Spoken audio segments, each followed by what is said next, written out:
Does the person who's sitting at the front desk of your organization know that there's a capital campaign going on? And would they know what to say if a big donor showed up?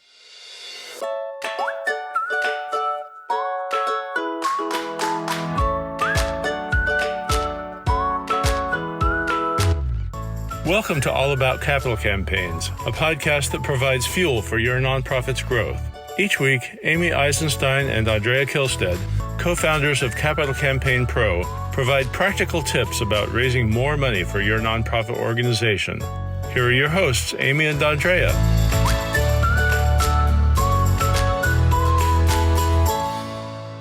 Hi, I'm Amy Eisenstein. I'm here with my colleague and co-founder, Andrea Kihlstedt. And today we are going to be talking about your staff and how to talk to your staff about a campaign. So, Andrea, let's get started. How do you think about communicating about the campaign organization-wide? And why is it important? Why are we talking about this today? Well, I'm so glad we are talking about it, Amy. We don't talk about it anywhere near enough. And it's actually a very big topic. So let's break it down this way. When you look at the staff of an organization, it breaks down into several categories. And each one of those groups of staff members needs to know about the campaign and how it overlaps with what they do. They need to understand what the timing is. They need to understand how they're going to be influenced and affected. They need to understand what to say if people ask them about the campaign, right? There's actually a ton to do in this area. What their role is. What their role is, there's a ton. And one way to break it down is to say, well, let's look at the 4 or 5 key groups of staff members and briefly talk through each of those. So the first that comes to mind is the development staff. Not all of the development staff is going to be involved in the campaign. Maybe you have 2 or 3 people who are involved in the campaign, but you may have 3 or 4 other people who aren't, who just do annual fund, who do galas, who do other things, who just do data entry.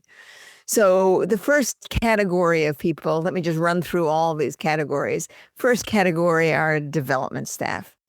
Second category I think of are the communications and marketing people. Now, sometimes there's just one person, sometimes 2. Sometimes it overlaps with development, but somebody in your shop does communications and marketing. And it is super important that they understand how campaigns work and that they understand what role they're going to play and when it's likely to fall on their shoulders to do heavy lifting about the campaign. The third one that is often a real problem if you don't address it early is the chief financial officer. Now, that's usually just a one person. Right. Boy, when it goes awry, it can go really awry. And you need to be sure that the chief development officer understands there's a campaign happening. Not the chief development officer. I'm sorry, chief finance. Finance, I'm sorry. So, the chief finance bookkeeping, officer. whoever's doing that in Right. your office. Yeah. And who's ever creating the reports and whoever liaises with the accountant, right? All of that role is super important and is likely to have some rubs with the campaign. So you need to talk to those people so they understand what it's about. Yes. And then finally, the fourth is all of the program staff, from the people sitting at the front desk to the people who are actually doing the work of your organization, who are meeting with your children, or who are teaching, or who are your therapists, or whatever it is you're doing, the people who are tending the animals, right? The people frontline staff, they need to understand what the campaign is and what's going on for all kinds of important reasons. And you rolled it in together, but I want to sort of create a subcategory of program staff and say public-facing staff. So people who are answering the door and the phone and sitting at the front desk and interacting with the public. So I'm going to put them in a subcategory of program staff, okay? But we've got some good categories. So let's start with the development team. And, And then we'll sort of talk about the communications and marketing team, which may overlap and may be separate at your organization. But let's talk about the development team. Probably anybody who's not the development director or the campaign director, or who might be primarily on annual fund, not all the way consumed with the campaign, right? Let's talk about those fundraising staff members who are not primarily responsible for the campaign. What's their role, and what's important for them to know? Right. So they need to understand what the campaign is, what it's raising money for, what the objectives are, what the timeline is, right? What the process of the campaign is. Campaigns tend to go on for 2 or 3 years. So the development people need to understand what that process, what those phases look like, and when the campaign is likely to bump into or overlap with their work. Right. That's right. It's super important because they're going to have prospects that overlap with campaign prospects. And who's soliciting them, who's soliciting for what, when, timing, messaging, critically important. Yes. Okay, so we don't need to get into the nitty-gritty details of how and when to do that, but raising the issue that fundraising staff need to be educated, involved, brought on board, updated about the campaign, and really understand how their role fits into the overall campaign. Yeah, and maybe a good starting place is for the campaign director or the campaign director and the consultants that you're working with, or a campaign director, consultant, and executive director to sit with all of the full development team and explain what the campaign is about, what the goals are of the campaign, what the timeline is, where they are, how they expect the money to come in, and be available to ask questions. And I'm sure that annual fund staff are worried that the annual fund's going to go down as the result of a campaign. So you're going to want to talk about the strategy to ensure that that doesn't happen. And they're an integral part of that process.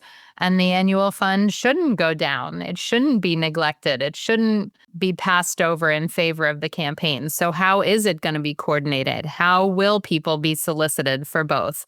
And you will work with your campaign consultant on that strategy to ensure that that doesn't happen. But your annual fund team needs to be reassured that that is not going to be the case. Yeah, and one way to do that is to have perhaps an hour and a half long meeting where you lay out what the campaign is, give them a chance to ask questions, and talk about how they will be involved and updated going forward. Just to open the communication so that they're not feeling like they're being left in the dark. That's always a mistake.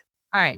Let's talk about the communications and marketing team, whether that's one person, more than one person, however it works at your organization.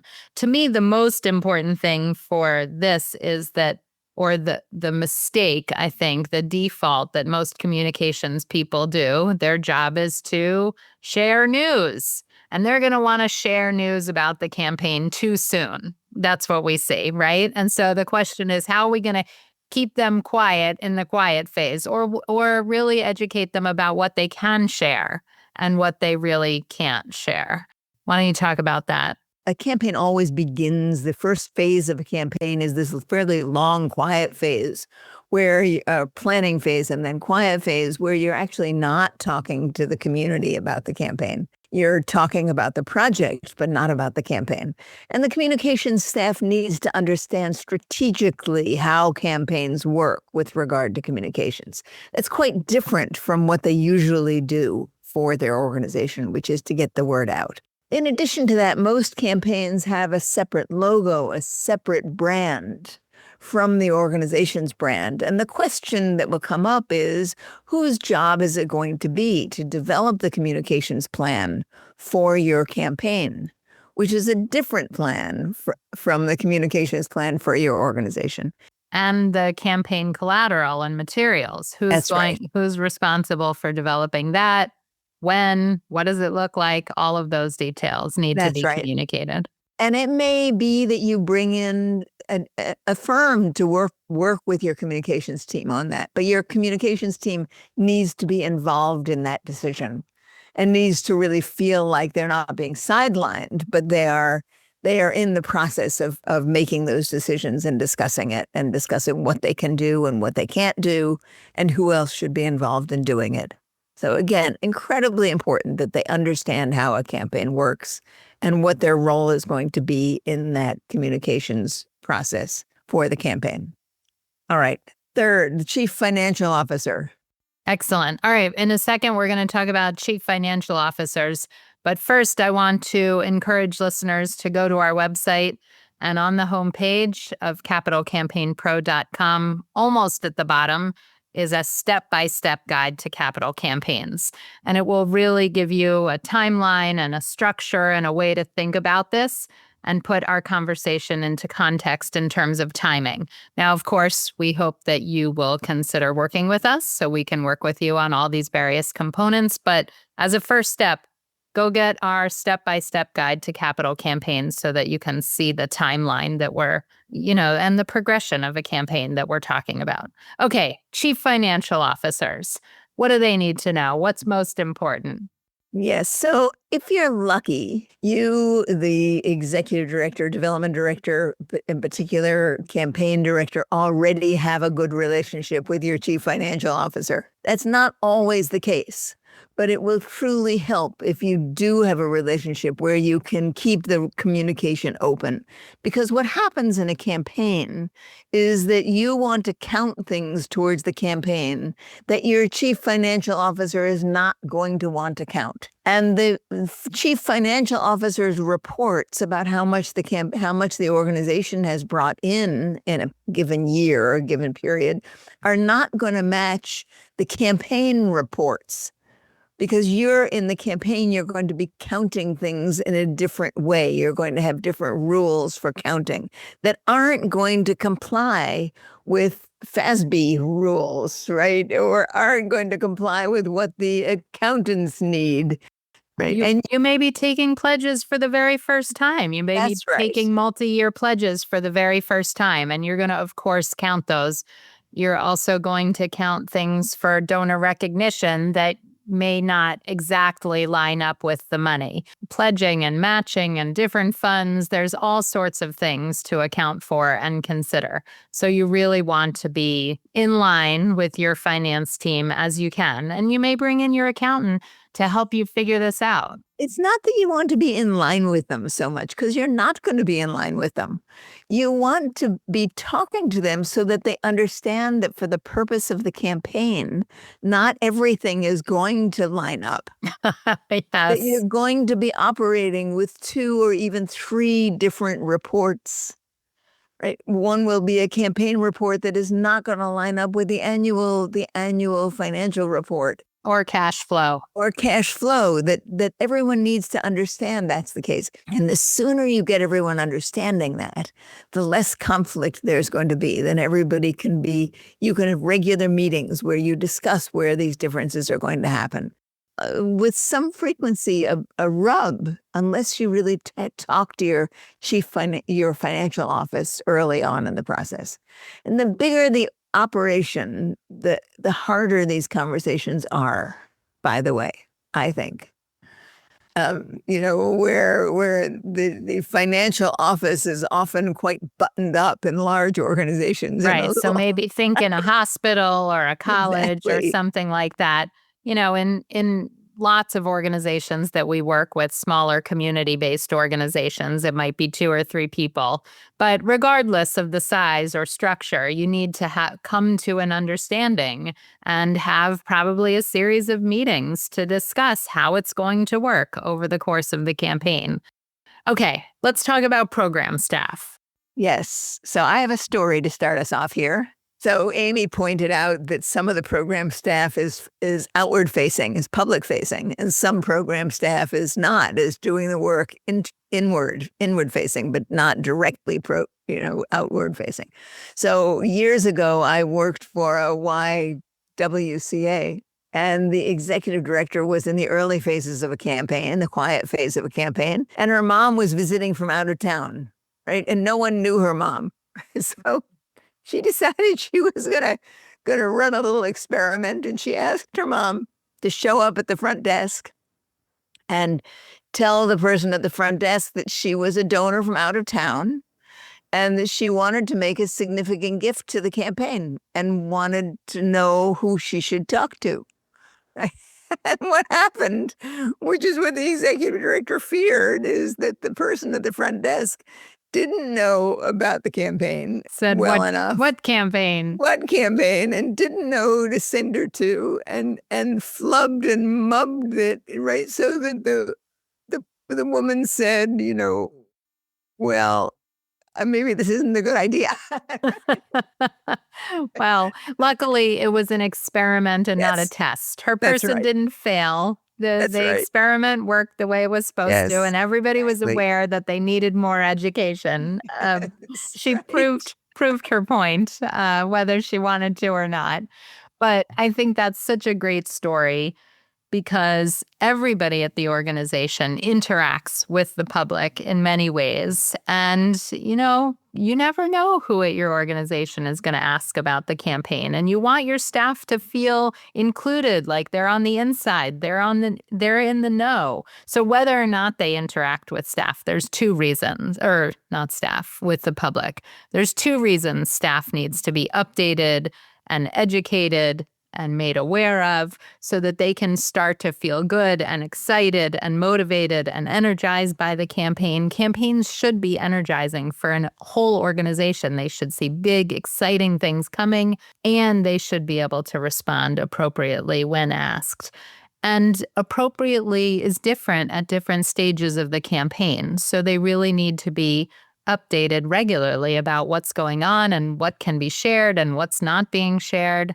So what that points to for me, Amy, is that not only do you have to be thinking to educate all of these portions of your staff in the beginning about what a campaign is, but you have to have regular meetings, whether they're monthly meetings or quarterly meetings, where the staff comes together and has a chance to be updated on what's happening with the campaign, has a chance to ask questions, right? Has a chance to update their roles given the phase of the campaign. This isn't a once and done thing. It starts out that way, and then you have to keep it going so everybody feels like they're part of the family of this campaign, and they get excited about what's going on, and they know how to handle their roles accordingly. I think this is such an important conversation because too frequently we're just in the vortex of the development office, and the campaign does impact lots of other departments, as we've discussed. But I think so often in the hustle and bustle and the rush of the campaign and the frenzy of the workday, I think we often neglect other parts of the organization, and they really are unaware of what's going on in the fundraising office, and it does impact them, and it is important. So I'm so glad we had this conversation. So what's your final recommendation for organizations that are getting ready or heading into a campaign, or maybe even in the middle of a campaign? How can they sort of get this on track? Yes, I think my recommendation is to intentionally develop a plan for informing and educating the various elements of your staff so that nobody is feeling like they're left out. And you can't just do that off the top of your head. You really need to sit down with key people. And maybe you sit down, for example, with a couple of people from the development office and plan, okay, how are we going to inform the development office?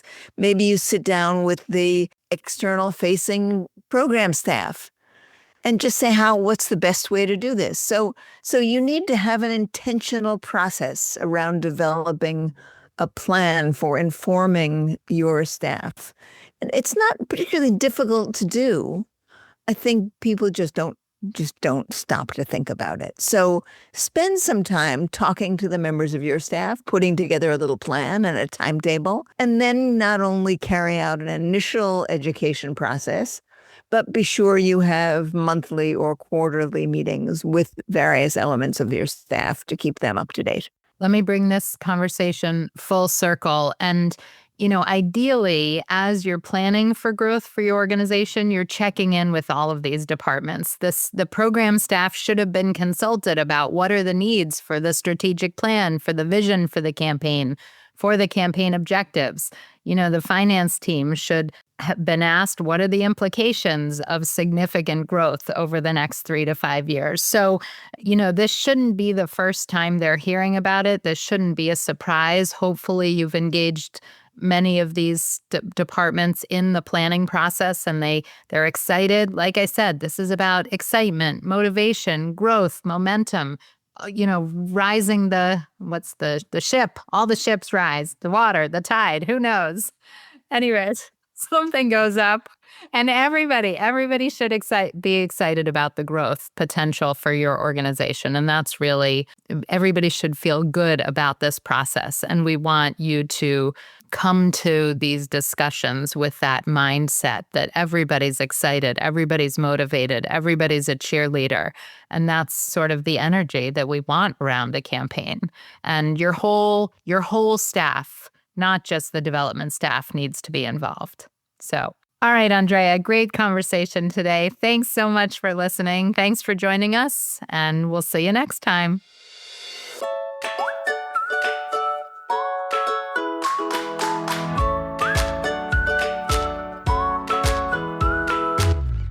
Thanks for joining Amy and Andrea for today's All About Capital Campaigns. To learn more about them and their work together, visit capitalcampaignpro.com, where you'll find all the help you'll need for your campaign. And please follow, rate, and review us on your favorite podcasting platform. Thank you.